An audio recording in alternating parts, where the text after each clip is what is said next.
Bienvenue sur Ici Écho.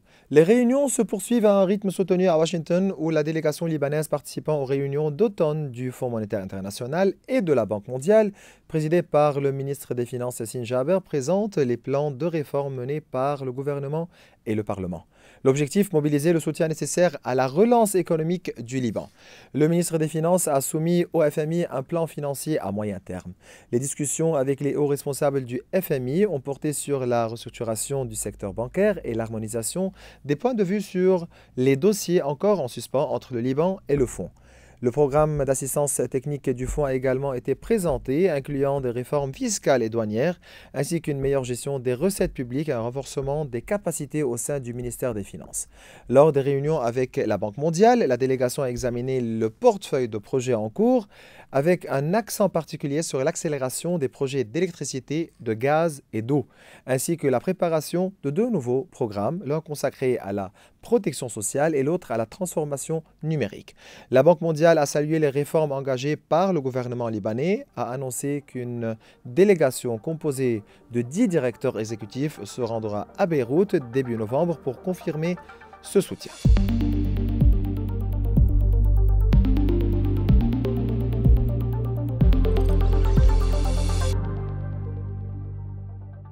Durant cet épisode, nous revenons sur les principaux dossiers économiques et financiers, notamment la participation de la délégation libanaise aux réunions du FMI et de la Banque mondiale à Washington, le projet de budget 2025 et la discussion en cours sur la GAPLO. Donc voilà, avec le chercheur en économie et en finance, le professeur Maroun Khatir. Professeur Khatir, c'est toujours un plaisir de vous recevoir. À moi aussi, merci beaucoup Maurice. À Washington, le ministre des Finances, Yassine Jaber, a exposé l'ampleur des défis auxquels le Liban est confronté en raison de l'escalade géopolitique dans la région, soulignant que le coût de la guerre pour le pays a été estimé à plus de 11 milliards de dollars, sans compter les pertes humaines et les vagues de déplacement. Avant de commencer, professeur Khater, comment évaluez-vous les conditions imposées par le FMI et sa stratégie face à la crise libanaise? Concernant le FMI, d'ailleurs, normalement, ces conditions reflètent sa stratégie classique. Il cherche toujours à protéger la soutenabilité financière et à responsabiliser les acteurs du secteur bancaire. Et cela paraît être plutôt contradictoire avec les spécificités du marché libanais et c'est plutôt strict et impopulaire. C'est pour cela que c'est à la charge de la délégation libanaise aux réunions de printemps de diffuser ce message de spécificité du cas libanais et du marché bancaire libanais et de la crise du Liban et de montrer au FMI que ce qui peut être appliqué dans d'autres pays ne peut pas être appliqué au Liban, pour ne pas reprendre le rôle de l'ancien gouvernement qui acceptait tout. Les négociations qui avaient lieu entre le gouvernement Saad Echemidi et cela n'a pas mené. C'était non aboutissant et il ne faut pas qu'on ait la même mauvaise expérience avec ce gouvernement. Mais l'approche du FMI en ce qui concerne la gestion de la crise libanaise n'a pas changé. Tout en prenant en considération l'approche catastrophique du FMI en ce qui concerne le traitement des dépôts, qui supportera le coût de la restructuration et qui financera la relance? Traditionnellement, dans ces approches, le FMI essaie de proposer des modèles qui tentent d'exonérer l'État de toute responsabilité passée et par suite de répartir les pertes sur la Banque centrale, les banques et les déposants. Mais cela se contrarie il est contradictoire avec l'article 113 du Code de la monnaie et du crédit au Liban qui dit que l'État il doit compenser tout déficit de la Banque centrale et ça crée vraiment une tension entre la légalité nationale et les recommandations internationales. C'est pour cela que le coût de la crise, ou bien les coûts de la crise et les pertes doivent être répartis d'une manière équitable entre l'État, la Banque centrale et les banques. Et il faut éviter que les déposants qui sont d'ailleurs les plus marginalisés et les plus victimisés, portent une partie de ces pertes. Selon vous, le Liban a-t-il réellement emprunté le chemin du redressement? Oui, en réalité, le Liban, il a amorcé des pas vers le redressement, Mm. mais il faut reconnaître que ce chemin reste fragile parce que la priorité maintenant, elle n'est plus du côté de l'économie, mais du côté de la politique. C'est pour cela que l'État, qui est incapable d'imposer le monopole de la Mm. légitimité armée et de faire appliquer la loi sur la totalité de son territoire, est réellement incapable d'instaurer des réformes économiques qui sont durables. C'est pour cela que les efforts actuels se sont concentrés plus sur le côté Mhm. politique, notamment sur la réactivation des institutions, la relance de la justice et le renforcement des autorités de l'État. Et Mm. c'est à travers cette confiance qui est regagnée que le Liban pourrait bien mobiliser les acteurs internationaux pour l'aider Mm. et pourrait bien alors regagner encore une fois la confiance des Libanais et aussi des investisseurs de par le Mm. monde. Selon le ministre des Finances, Yassine Jaber, les priorités du gouvernement se concentrent sur la maîtrise des finances publiques, la réforme du secteur public et le renforcement des recettes à travers des politiques fiscales modernes et une meilleure gestion financière afin de garantir la soutenabilité de la dette publique et de rétablir l'équilibre économique. Mais le contexte actuel permet-il d'espérer une adoption de la GAPLO avant la fin de l'année? Il faut reconnaître tout d'abord que les priorités qui sont affichées par le gouvernement sont toutes justes. Mm. Mais bon, leur application, il est très limité, voire impossible, vu d'une part l'absence de la stabilité politique, d'autre part l'obsolescence de l'infrastructure publique et aussi de l'absence de la coordination entre les différentes institutions. Si vous regardez un peu le secteur public, vous voyez que la réforme, elle est très lente pour ne pas dire qu'elle n'a pas encore été abordée. Et ce secteur, c'est un des piliers de la Mm. réforme qui peut aboutir aux priorités qui sont affichées par le Premier ministre et derrière lui par le gouvernement. Mm. C'est pour cela que le Liban, jusque-là, ce qu'il a fait, c'est qu'il a amorcé un processus d'assainissement, Mhm. mais pas encore une véritable réforme structurelle. C'est pour cela qu'il faut qu'il y ait une volonté politique sans laquelle aucune réforme économique peut Mhm. tenir dans la durée. Le Parlement a déjà adopté la loi sur la restructuration du secteur bancaire, mais son application dépend de l'adoption de la GAPLO.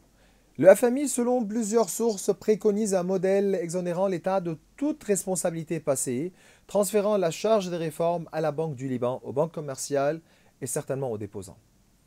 Pourtant, l'article 113 du Code de la monnaie et du crédit stipule que l'État doit compenser tout déficit de la Banque du Liban. Comment rééquilibrer le bilan de la Banque centrale? Pour équilibrer le bilan de la BDL et restaurer la confiance monétaire, il faut tout d'abord clarifier les pertes. Puis il faut les répartir d'une manière qui est équitable et juste entre l'État lui-même, la BDL et les banques. Et ensuite, il faut mettre en place un plan de restructuration qui est crédible et qui devrait avoir notamment trois piliers. Un, une discipline budgétaire. Deux, une réforme du secteur bancaire. Et trois, une gestion qui est prudente des Mmh. réserves. Mais il faut aussi s'attaquer aux causes profondes et réelles de la crise du Liban, notamment le fait d'avoir une absence de gouvernance et beaucoup d'interférences politiques. C'est pour cela que la volonté politique est là aussi le pilier ou bien le code secret Mmh. de la stabilité.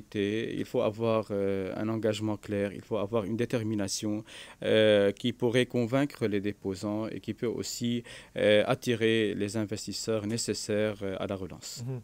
Et en ce qui concerne la loi sur la régulation bancaire ou bien la restructuration du secteur bancaire, comment évaluez-vous la version finale de cette loi? Cette loi, elle est cruciale, Maurice. Elle est cruciale, vraiment.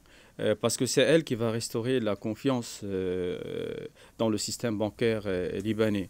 Elle est à la fois un cadre pour la répartition des pertes, comme on l'a bien expliqué, mais aussi elle est un test politique et institutionnel. C'est parce qu'elle montre si l'État il est capable de mettre en place de mettre en place des décisions qui peuvent être courageuses et d'adopter des mesures qui peuvent résoudre les causes profondes de la crise. C'est pour cela, et ensemble, on peut peut dire que cette loi est à la fois un outil pour la résolution du problème et pour stabiliser le secteur bancaire. Et aussi, c'est un test qui peut montrer que le pays est engagé dans des réformes qui peuvent être sérieuses et crédibles. Mhm.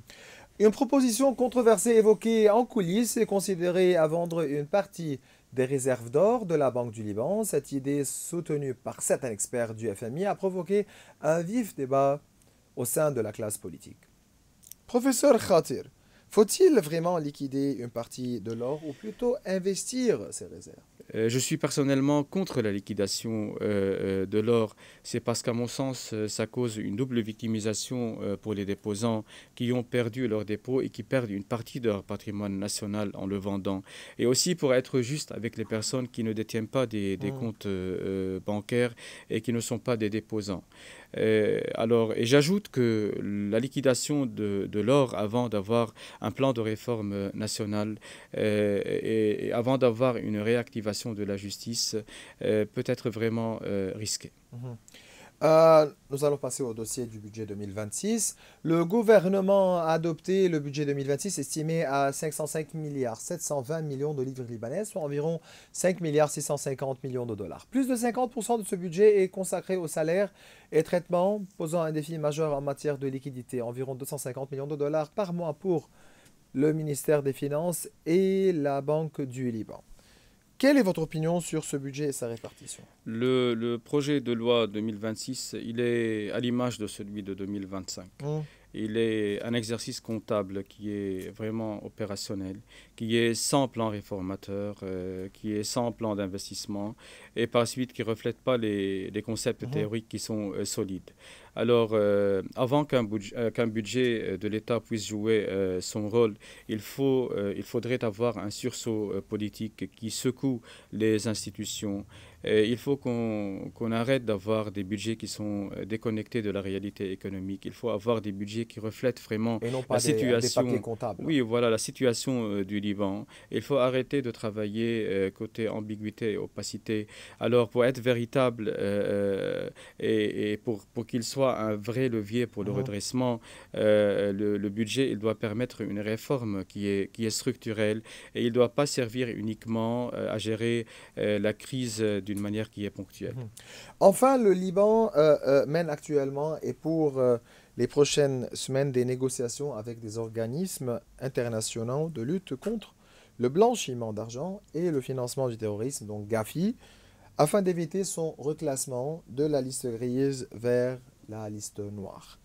Que peut-on attendre de ces discussions? Les discussions sont vraiment cruciales pour l'avenir, je veux dire, financier et international du Liban. L'objectif de ces discussions, c'est d'éviter, comme vous l'aviez bien dit, le passage de la liste grise à la liste noire.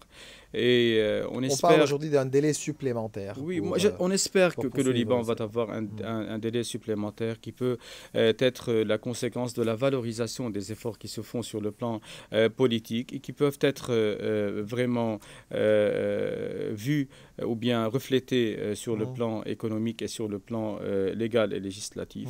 Alors, moi, je vois qu'il serait vraiment juste d'accorder au Liban une période de grâce supplémentaire afin qu'il fasse plus de redressement, plus d'efforts sur le plan de la restructuration et sur le plan des réformes. C'est toujours un plaisir de vous recevoir, professeur Maroun Khatir. Moi aussi, merci beaucoup. Merci. Donc voilà, mes chers téléspectateurs, nous arrivons à la fin de cette émission. Vous pouvez revoir tous nos épisodes sur nos réseaux sociaux. Au revoir.